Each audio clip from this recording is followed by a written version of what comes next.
ازاي جزمة كورة كانت السبب ان محمد عبد الله يتحول من لاعب بيتزحلق طول الشوط الاول لواحد واخد اشادة كبيرة في الشوط التاني؟ كورة مع لعيب الاسماعيلي ومحمد عبد الله ضغط عليه بس للاسف هيعمل زحلقة كوميدية، وفي اول 3 دقايق برضه مش عارف يتحكم في الكورة، وهو يعني في اول الماتش تماما برضه بيتزحلق زحلقة فظيعة جدا.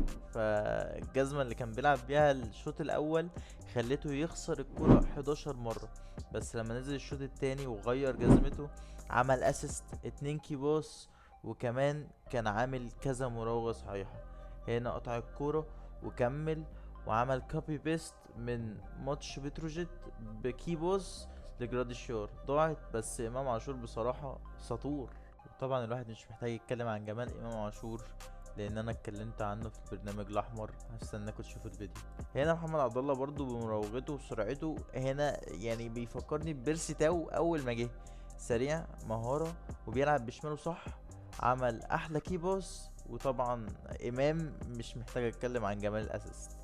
هنا محمد عبد الله عمل اسيست عالمي من نظرة واحدة لاحمد رضا الوافد الجديد، وبصراحة لعيب عالمي.